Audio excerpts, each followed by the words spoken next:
Welcome back to another episode of Offbeat Adventures. We're standing here once again on the grade of the former Canadian Northern Railway and later Canadian National Railways, Dorion and then subsequently Kinghorn Subdivision. We are just on the west side of what is known as East Floral Beach Road here in the municipality of Shuniah. And so what we're going to be doing today is we're going to be picking up right where we left off with a previous hike and then working our way a very short distance to the west. Today is a kind of a short hike. It's not particularly long, and there's a reason for that. Now, one of the things that you'll notice right away is I'm without my sidekick today. So no Luna today, and there's a reason for that, and you'll see that very, very soon. And so we're going to be working our way from this road, so from East Floral Beach Road to the next road, which is North Star Road. It's a very, very beautiful early May day. We've had a horrendous winter and first part of spring. We had a ton of snow in the winter and particularly in the spring. Literally a lot of the snow has just gone away in the last week. You can still see sort of vestiges of it. Today is the 5th of May. Happy Cinco de Mayo. We're probably about 3 weeks behind where we were last year in terms of starting our hike. So this is actually my first real official hike of 2022. And so again, it's the 5th of May. We started our first hike last year on the 15th of April. So yeah, a little different here. Okay, so what I'm going to do right now is I'm going to jump into the history lesson that we normally do because we've got sort of stuff that's coming up.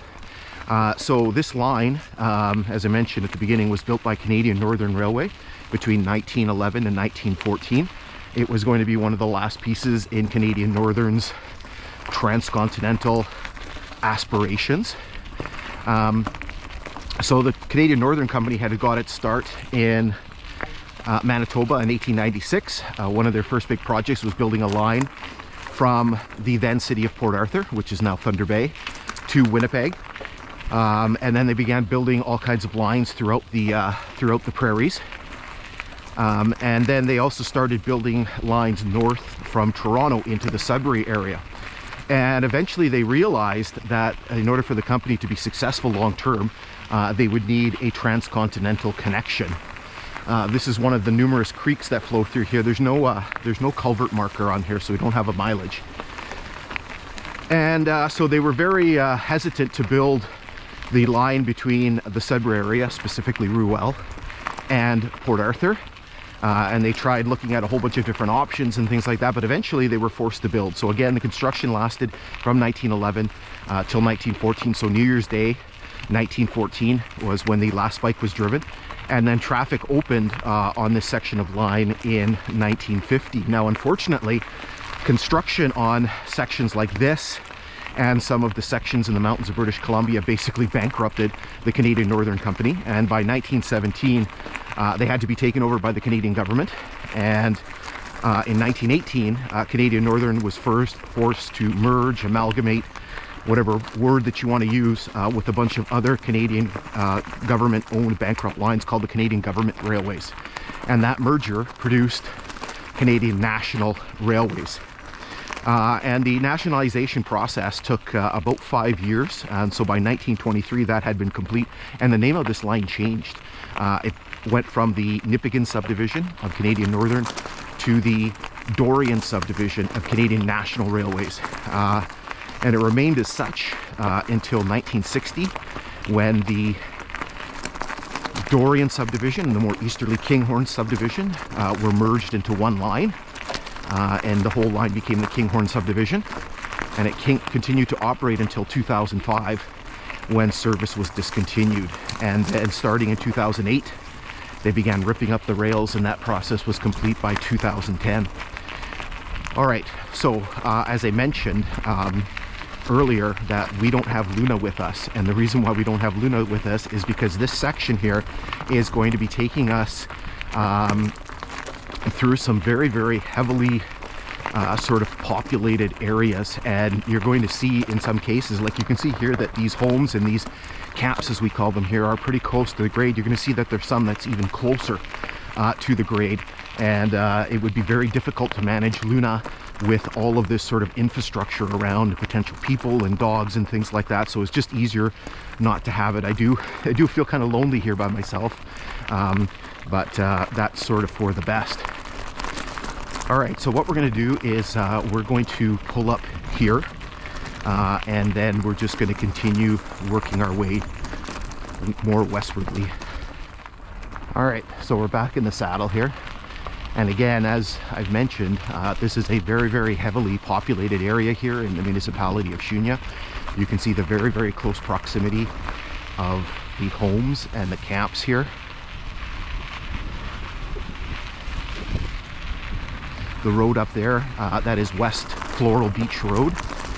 And we're going to be passing close to another road that's even closer to the grade. Again, you can see the very close proximity of all of these structures.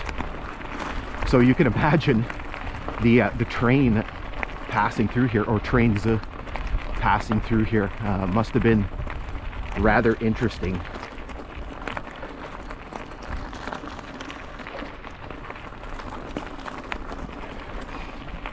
All right, so coming up here is our first significant point of interest. These are not very common in this area, but we do have a milepost marker. And so here you can see the milepost 191 marker.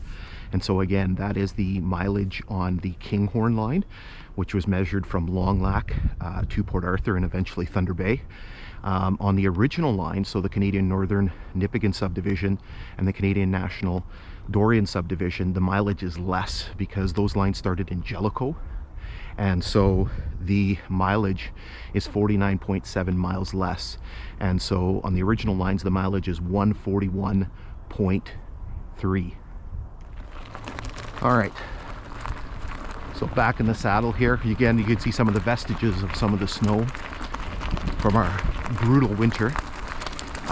Culvert up here.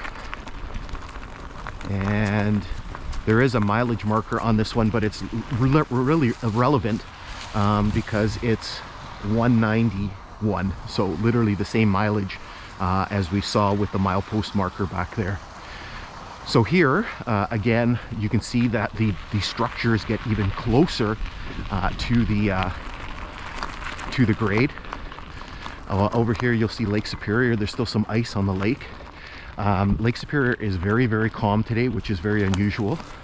You don't typically see the lake kind of flat. And you can see here that some people use the grade as a parking spot.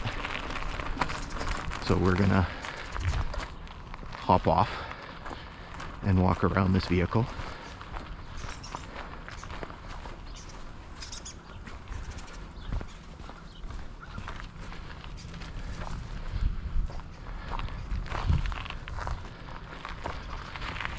Again, you can imagine the train literally rumbling within, you know, 20-30 feet of your residence. Must have been quite the interesting experience. Obviously, the trains would have moved very, very slowly through this section.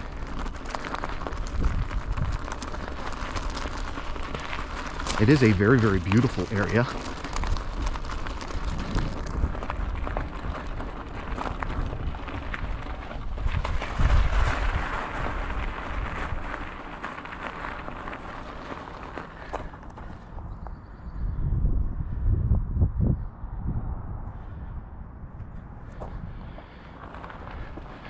So I believe the road here is called Clover Road.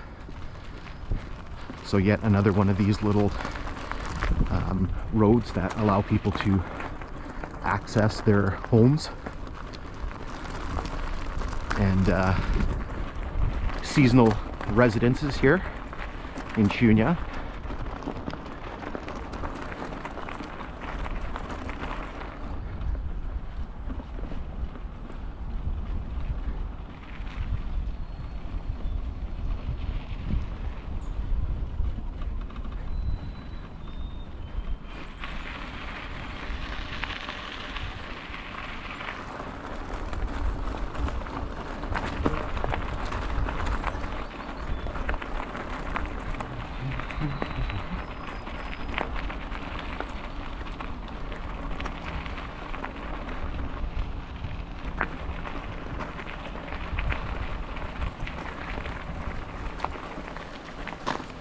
And so here, there's yet another little creek crossing. Again, no mileage marker. This one's a fairly substantial one. Again, quite a bit of spring runoff. All right, so what we're going to do is we're going to hold up here for a second, and then we're just going to keep pushing along.